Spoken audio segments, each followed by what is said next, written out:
Entonces, el día de hoy vamos a empezar a trabajar lo que es las funciones y competencias del director de proyectos. ¿Ok?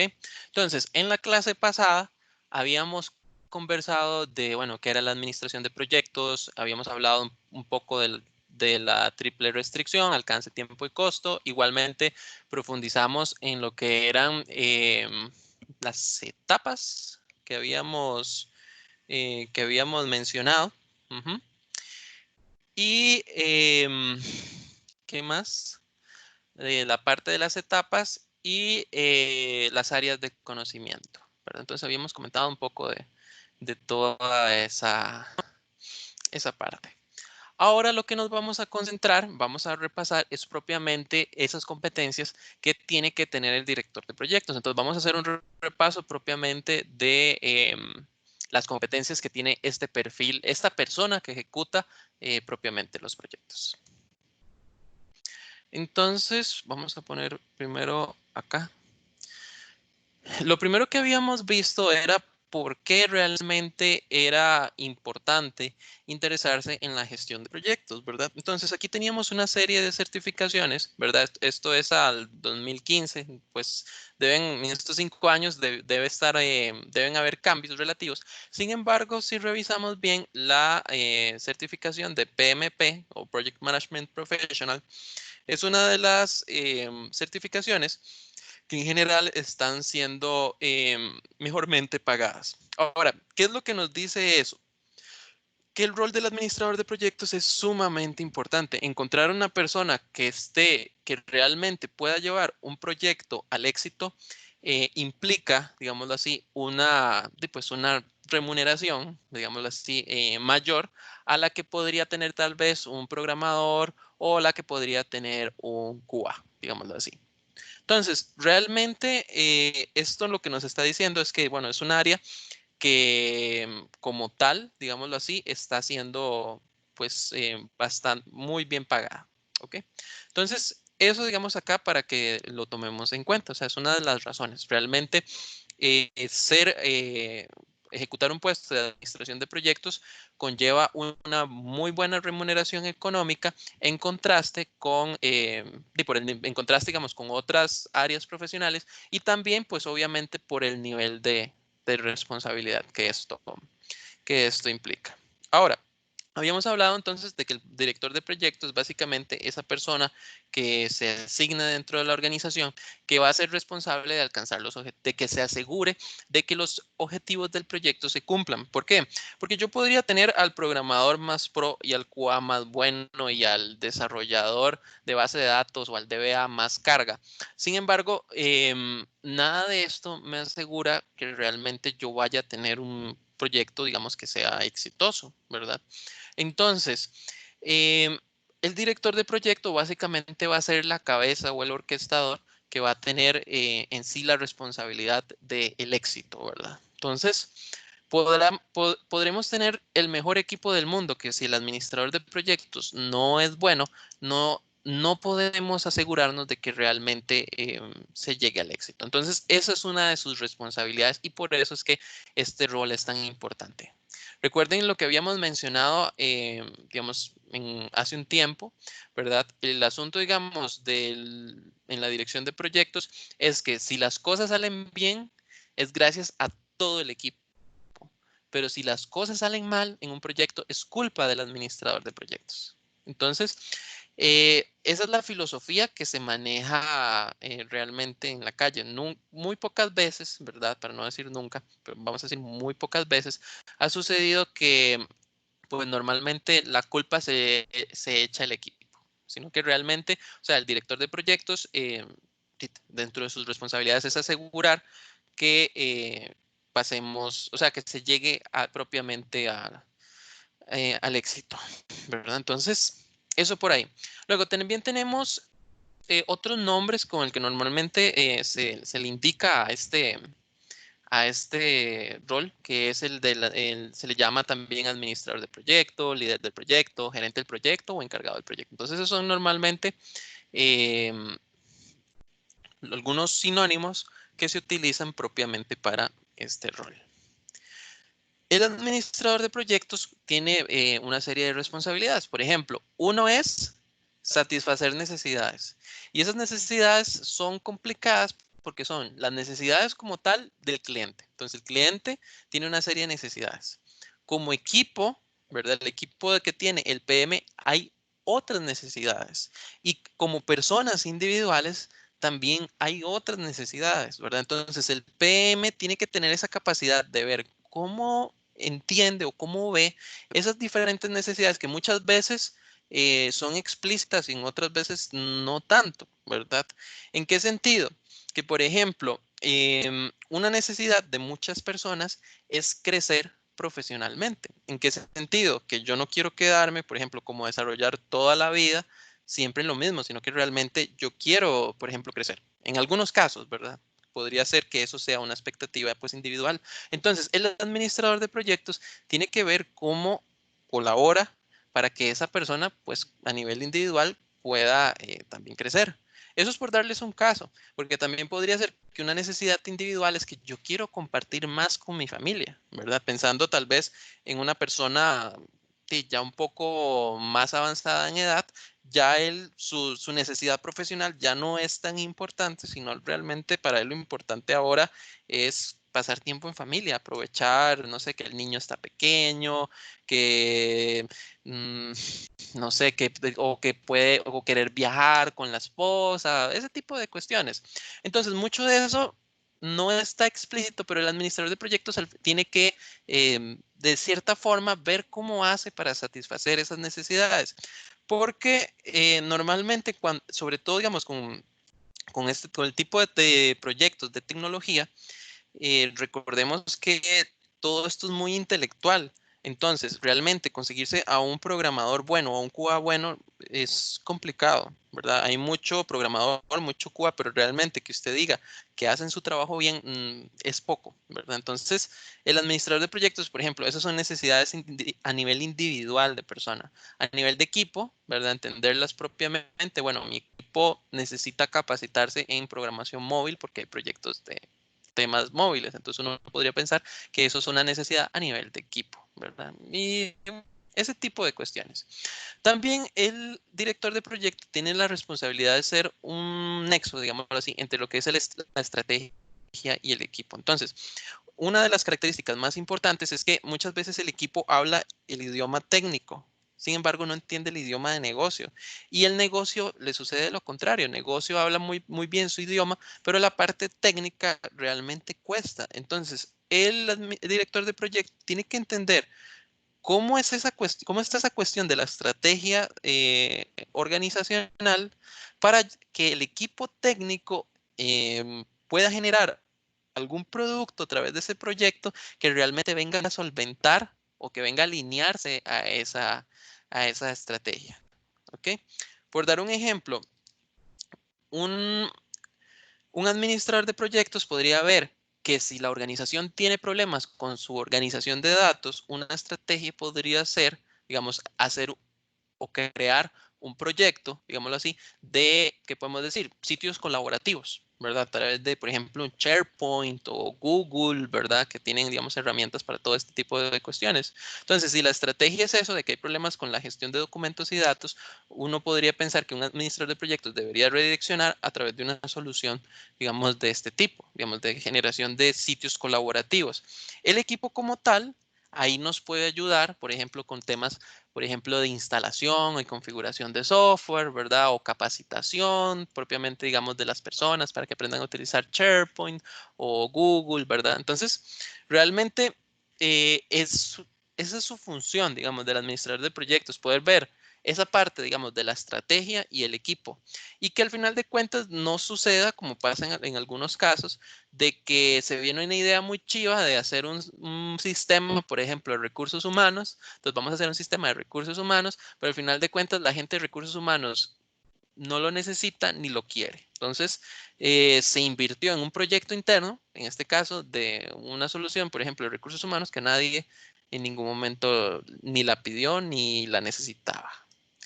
Ahora, el director de proyectos como tal tiene que tener y aplicar conocimientos, herramientas y técnicas que sean reconocidas como buenas prácticas. Entonces, todo lo que establece el PMI son una serie de buenas prácticas que son básicas para la administración de proyectos. Entonces, un director de proyectos debería pues conocer qué es lo que está en, por ejemplo, en este caso, un poco del PMI y escoger qué le sirve y qué no le sirve, porque al final el PMI habla mucho de lo que se debería incluir en un proyecto, pero no necesariamente y todo se ajusta a la realidad. Entonces, a la realidad, digamos, de las empresas, de los negocios. Entonces, un director de proyectos debería ver, bueno, qué es lo que dice el mercado, qué son buenas prácticas que aplica propiamente mi organización y qué puedo realizar, digámoslo yo, como proyectos.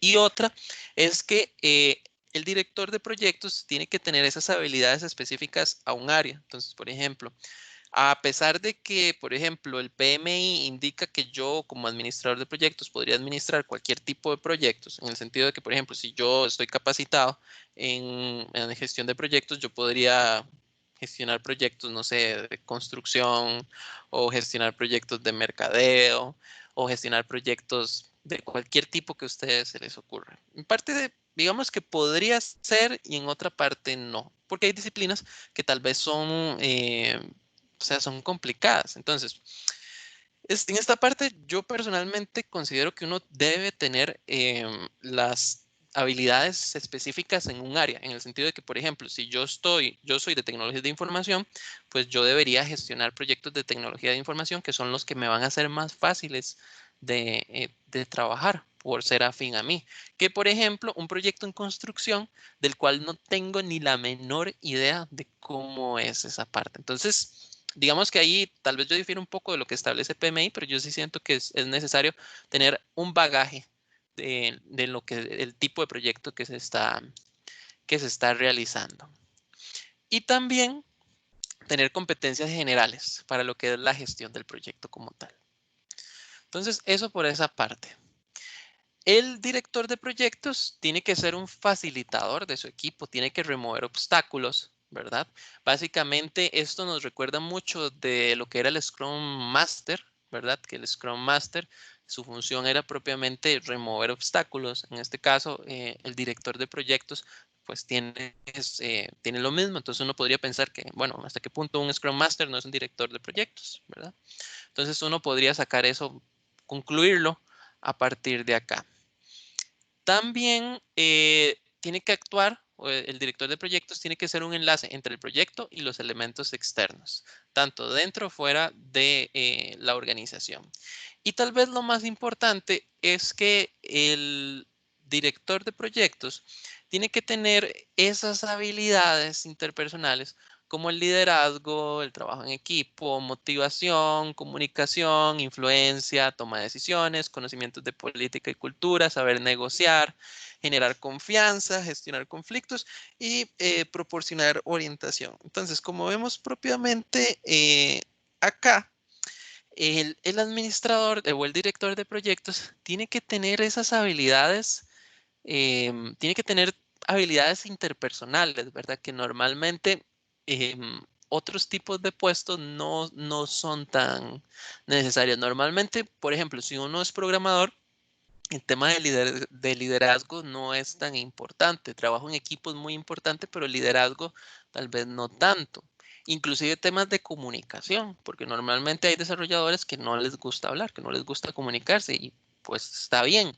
Igual inclusive temas de influencia. Digamos, si yo soy un programador, yo no tengo que realmente influenciar a nadie, ¿verdad? Inclusive muchas veces ni siquiera tomar decisiones. O sea, muchas veces yo como programador recibo lo que tengo que programar. Entonces realmente no tomo una decisión, sino que acato una, una decisión. Entonces, si ustedes se dan cuenta, digamos, el director de proyectos como tal, sí tiene muchas o requiere de muchas habilidades interpersonales que otros tipos de puestos realmente tal vez no tienen o no son tan necesarias. Entonces, aquí entramos propiamente a lo que son las habilidades blandas y las habilidades duras, ¿verdad? Las habilidades duras o Hard skills son básicamente esos conocimientos técnicos que realmente uno puede, que uno tiene. Entonces, por ejemplo, ¿cuáles son algunas habilidades duras? Por ejemplo, conocimientos del lenguaje SQL. Entonces, si yo sé de SQL, entonces eso es una habilidad dura. O por ejemplo, em, conocimientos de PHP y Oracle. Entonces, esos son igual habilidades duras. O, por ejemplo, bueno, capacidad de programación para dispositivos iOS y Android. Entonces, digamos que conozco Swift y que conozco, en este caso, Kotlin para desarrollo de dispositivos móviles. Todo eso son habilidades duras. O sea, toda la parte técnica que yo sepa son habilidades duras. La particularidad de las habilidades blandas es que las habilidades blandas están muy desarrolladas con la inteligencia, están muy relacionadas, perdón, a la inteligencia emocional, ¿verdad? Y esas son las más difíciles, digamos, de trabajar y de aprender, porque normalmente con las habilidades duras, si necesito aprender por ejemplo, de Oracle, voy, pago un curso de Oracle y listo, se acabó. Entonces, si tengo bien mis fundamentos o sea, mis fundamentos de computación, de informática, no debería serme muy complicado pues aprender Oracle. Sin embargo, lo que pasa con las habilidades blandas es que como están más relacionadas con la inteligencia emocional, pues son más complicadas de trabajar. Entonces, bueno, aquí teníamos, por ejemplo, algunas de las habilidades. Entonces hablábamos, por ejemplo, de liderazgo, de comunicación, negociación, resolución de conflictos y desarrollo del equipo. Como 5, digamos, que son importantes. Sin embargo, si vemos la lista completa que se pone acá, aquí hay más de 5, ¿verdad? Entonces, aquí, digamos, propiamente hablamos de cinco que son como básicas.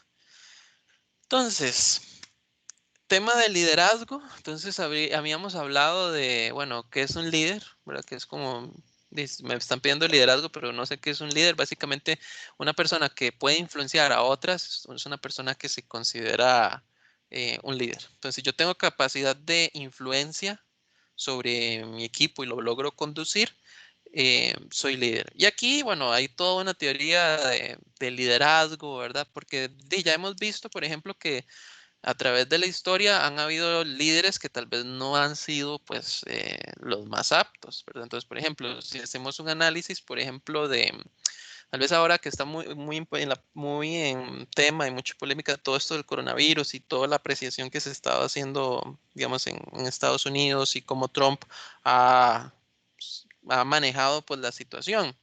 Entonces, em, veamos el caso del desinfectante, si no me equivoco, que Trump es la cabeza de Estados Unidos y por consecuencia la cabeza del mundo.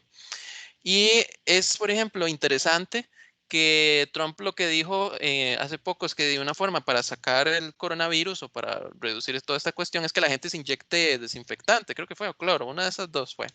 Entonces, al poco tiempo, dicen que todo lo que fue llamadas a servicios de estos de emergencias y salud y toda esa cuestión, no fue porque la gente lo hizo, ¿verdad? Porque, o sea, no lo hicieron, pero sí llamaron a consultar cómo era el método o el procedimiento para inyectarse el cloro o el desinfectante.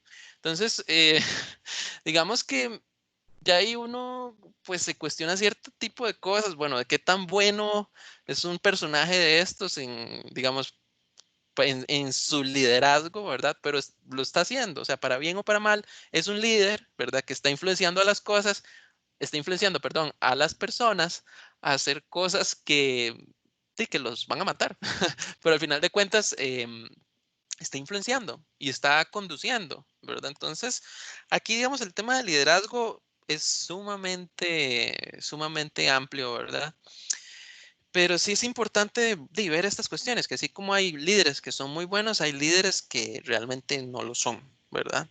El líder se caracteriza por esa visión que tiene a futuro y al final de cuentas ese líder tiene que ver tanto por el bien de la empresa como de cada miembro, ¿verdad? Entonces, esa es como de las partes más complicadas, sobre todo, digamos, en el caso de nosotros que trabajamos en desarrollo de software, ¿y cómo hacemos para que la empresa, el caso típico, que para que la empresa pues gane, ¿verdad? Porque al final de cuentas, si estamos con un proyecto de desarrollo de software es porque la empresa quiere generar plata sin matar al equipo por medio. O sea, que el equipo pueda tener o sea,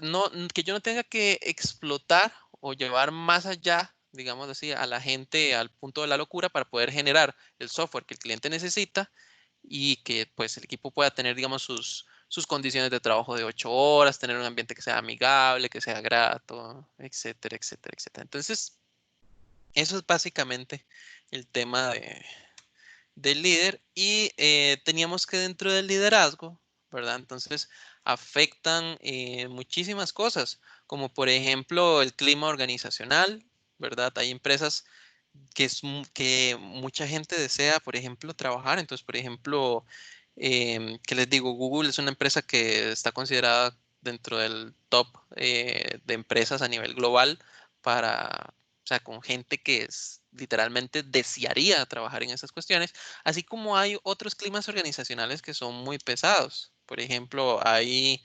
instituciones gubernamentales o empresas pequeñas donde los ambientes, digamos, el clima organizacional como tal es muy pesado y la gente pues trabaja por necesidad realmente, no por gusto. Entonces eso, digamos, puede afectar a lo que un líder pueda o a la forma de liderazgo que se puede aplicar.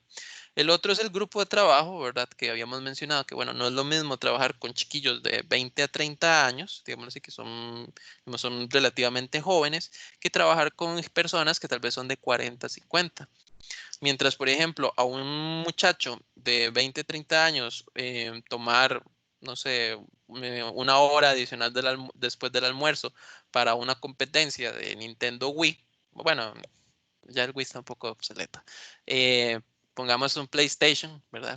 Para PlayStation 4, ¿verdad? Ya más modernito, puede ser más atractivo que, por ejemplo, para una persona de 40 50 años. ¿Verdad? Para una persona de 40 50 años lo que puede decir es que pérdida de tiempo. Mientras que, por ejemplo, para una persona, como les mencioné, de 40 50 años, tal vez tomar una tarde de viernes para hacer actividades, digamos, más en familia, pensemos, no sé, que puedan traer a los chiquitos, que hayan payasos y ese tipo de cuestiones, realmente es más atractivo. Entonces, vean como, por ejemplo, solo por un grupo de edad ya cambié mi percepción con respecto a actividades de motivación que podría ser como líder. Otra es la estructura organizacional, ¿verdad? Que eso es básicamente cómo está organizada al interno de la empresa, si está pensada en proyectos, si es más clásica, o el tipo de trabajo, que era lo que yo les mencionaba. El software como tal es muy intelectual, por lo tanto las técnicas de motivación tienen que ser, o sea, tienen que ser muy particulares contra, por ejemplo, proyectos, por ejemplo, de construcción, donde realmente la persona que está, pues es fácilmente reemplazable, ¿verdad? Por lo menos así es como se ha encargado mucho de ver, por ejemplo, la construcción digamos, al rol del peón. Entonces, dependiendo del tipo de trabajo, así va a cambiar mi liderazgo. O sea, si yo tengo, por ejemplo, peones, no puedo dar o ejecutar el mismo liderazgo que, por ejemplo, si yo tengo programadores. Entonces, varía mucho dependiendo del tipo de trabajo a realizar. Y bueno, acá abajo tenemos también algunas tareas típicas de un líder. Dirigir, facilitar, delegar, tomar decisiones, resolver conflictos y entrenar. Entonces, básicamente son como digamos de las funciones típicas que tiene un líder. Entonces, bueno, eso es con respecto al tema de liderazgo. También habíamos comentado, bueno, un poco de si los líderes nacen o se hacen, ¿verdad? Que eso fue como una pequeña discusión que habíamos hecho en clase. Y a la conclusión que habíamos llegado era básicamente que, bueno, los líderes nacen, ¿verdad? Hay mucha gente que también puede ser que no nazca líder, pero se haga líder en el camino por todas las circunstancias que ha vivido, ¿verdad? Y en otras ocasiones también tenemos gente que nace líder, pero durante el camino pues van perdiendo en sí esas habilidades, pues puede ser que no les guste ser líderes. O sea, puede ser que haya una persona que tenga esas habilidades, pero realmente no quiere complicarse, digamos, la existencia trabajando con gente. Recuerden que el tema, digamos, del liderazgo es que al final de cuentas hay que persuadir, manipular, eh, influenciar.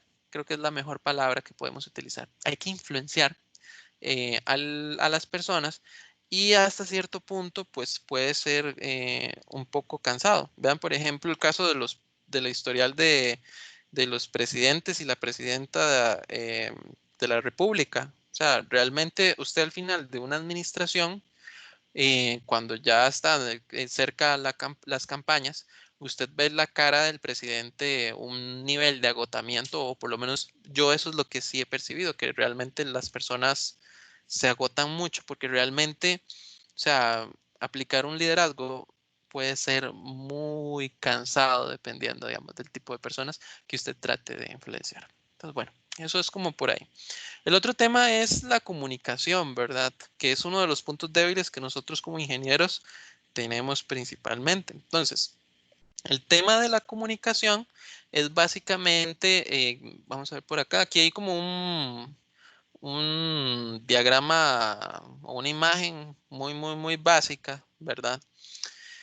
¿Qué es lo que nos enseñan a nosotros desde que estamos en la escuela? Hay un emisor que codifica un mensaje, hay un receptor que lo va a decodificar y hay un mensaje que se va a transmitir. ¿Ok? Eso es básicamente lo que nos enseñan. Cuestiones como muy básicas.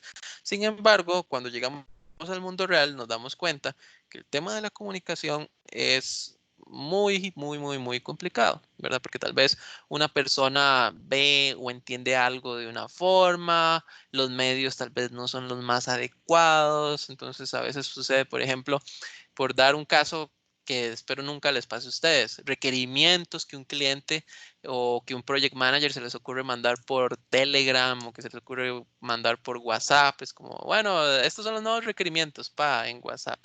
Entonces, el tema de comunicación, ¿verdad? Es todo un mundo de lo que es una comunicación efectiva, ¿verdad? De realmente que lo que yo quiero decir sea lo que la otra persona que está recibiendo entienda.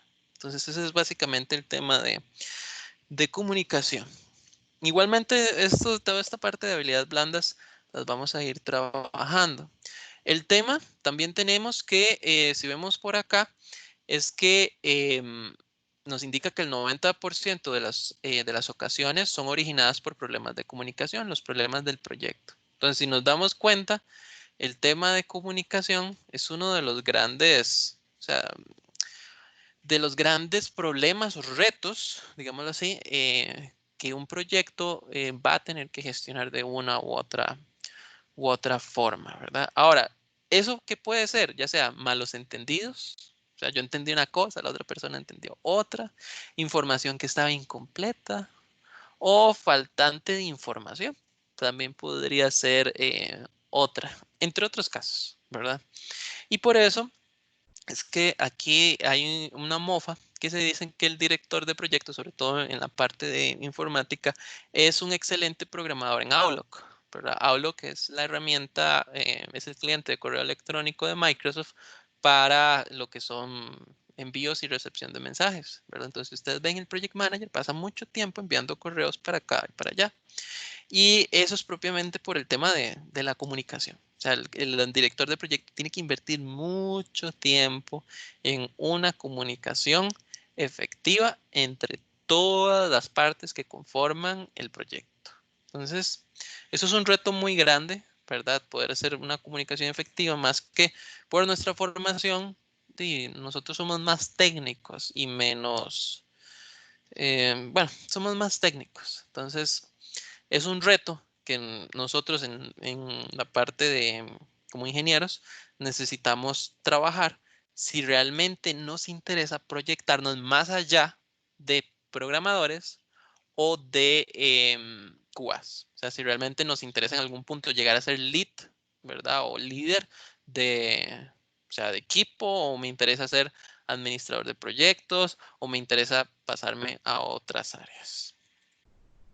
Y bueno, teníamos acá tipos de comunicación, que básicamente habíamos discutido que, bueno, podíamos hacer una comunicación escrita o verbal, ¿verdad? Son las dos formas, y también de manera formal o informal. Entonces habíamos dicho que, por ejemplo, la escrita formal, ¿verdad? Podría ser, por ejemplo, em, el plan de proyecto que ustedes van a trabajar. Eso es algo que está escrito y es formal. O podríamos tener escrito informal como, por ejemplo, un post-it. Entonces, en un post-it tomo nota o en un cuaderno tomo nota rápido.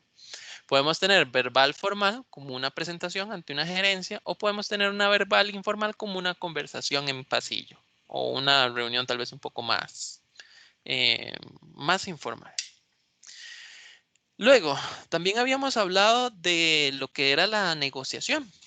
Entonces, básicamente, el administrador de proyectos tiene que saber negociar entre las partes. Muchas veces, por ejemplo, bueno, pongamos un caso particular. ¿Qué pasa si el proyecto está atrasado, el cliente ocupa hacer una entrega y como tal estamos atrasados? Bueno, ¿qué negocio? ¿Más tiempo o sacrifico el equipo?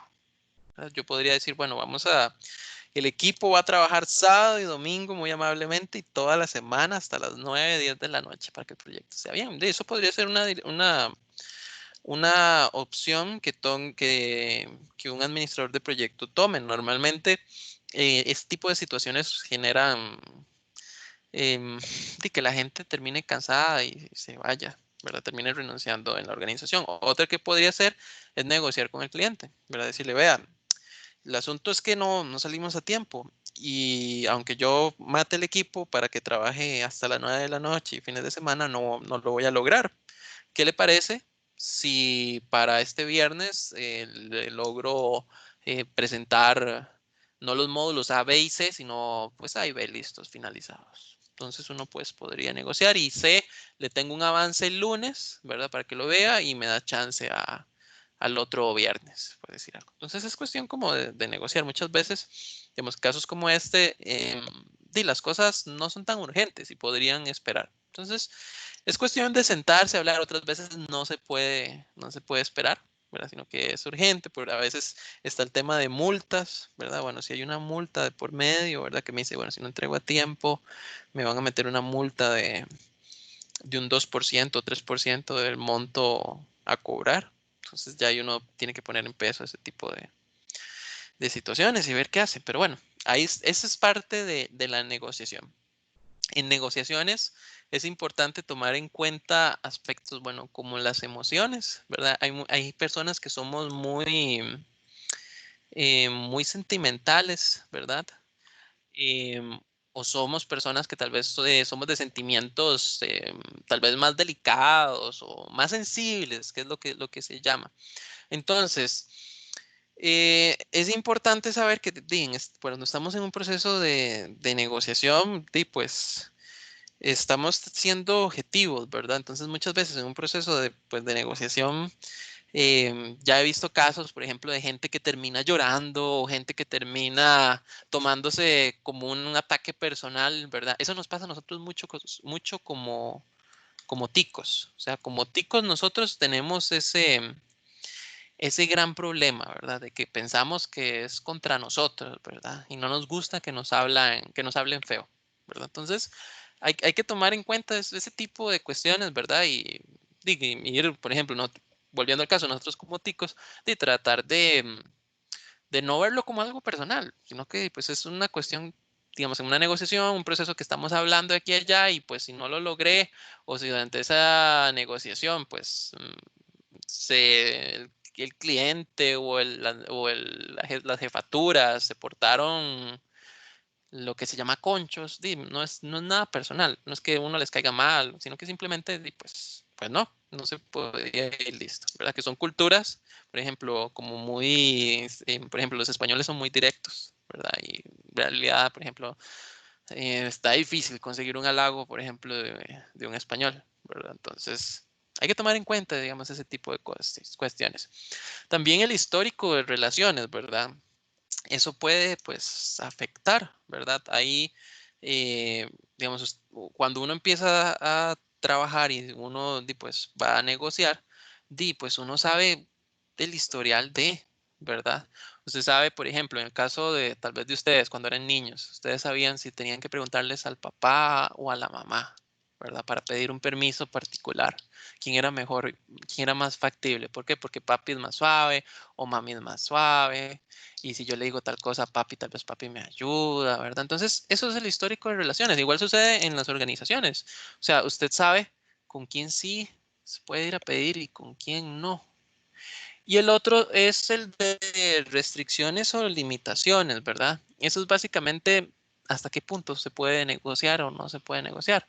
Si, por ejemplo, estamos hablando de multas, di hasta qué punto se puede o no se puede, ¿verdad? Eso con el tema de negociación. El otro es el de resolución de conflictos. Básicamente tenemos que entender que cuando estamos trabajando con personas es muy normal que vayan a ocurrir conflictos o que vayan a ocurrir algún tipo de enfrentamiento, alguna discrepancia, algún desacuerdo. Eso es normal. O sea, como seres humanos no podemos decir que todo así.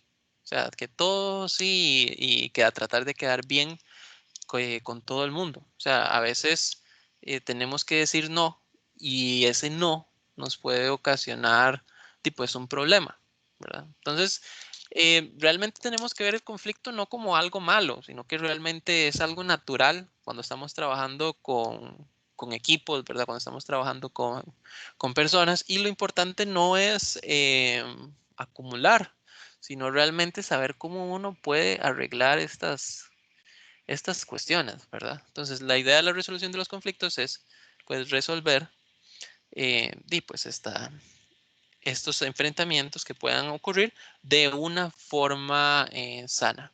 Ahora, los conflictos siempre van a aparecer, sobre todo cuando estamos trabajando en proyectos, porque los proyectos por sí mismos son complejos.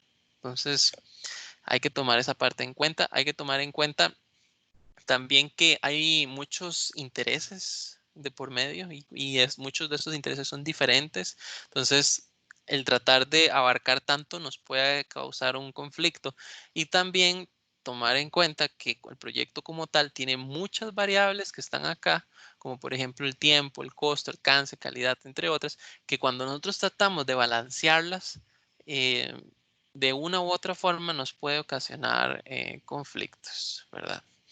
Entonces, por acá, básicamente, la idea de los conflictos es de forma sana, de forma madura, trabajarlos. Entonces, el administrador de proyectos como tal no tiene que venir a dar respuestas, sin embargo, digamos, cuando el conflicto se da entre, por ejemplo, entre miembros del equipo, sino que realmente tiene que ayudar a canalizar en esa solución.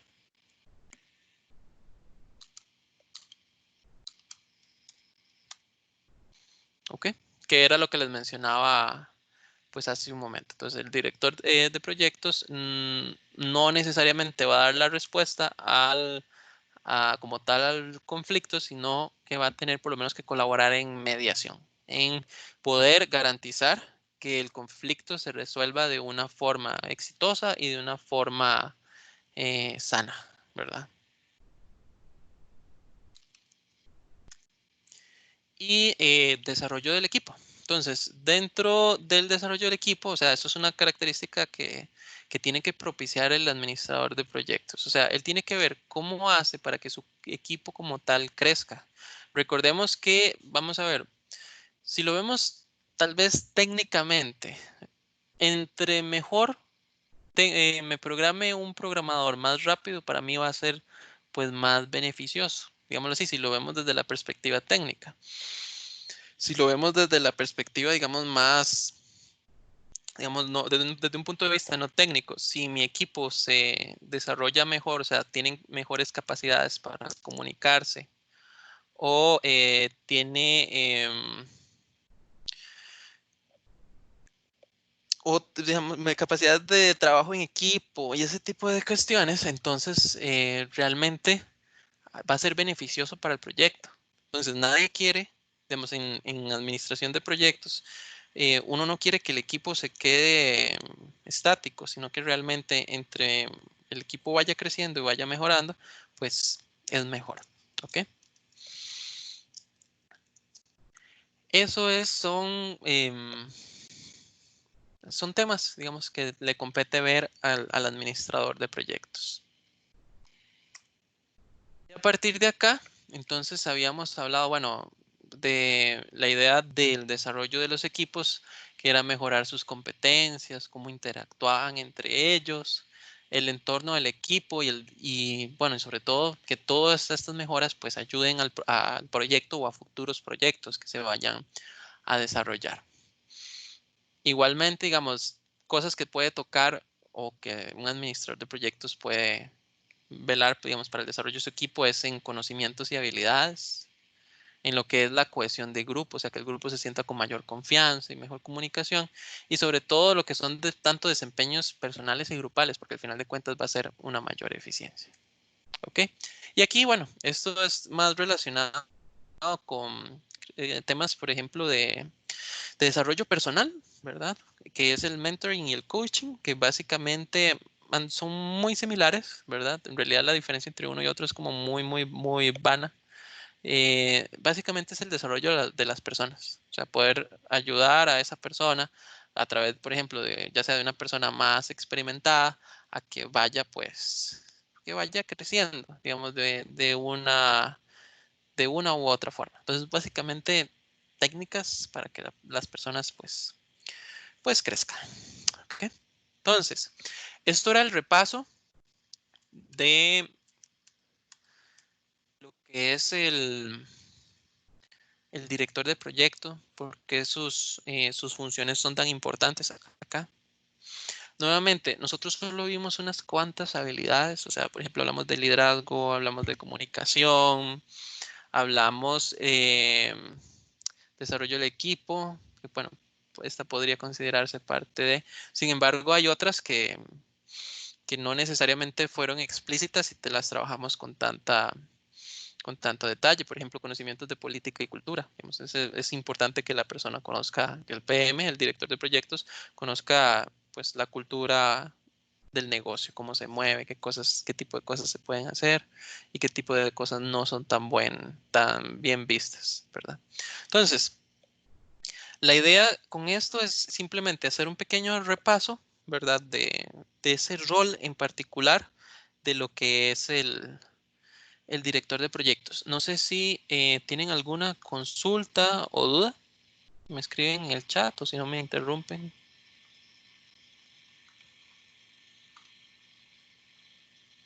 ¿Dudas? No, dice aquí Cristian que no. Ok, ok, igual no. Perfecto. Entonces vamos a detener la grabación.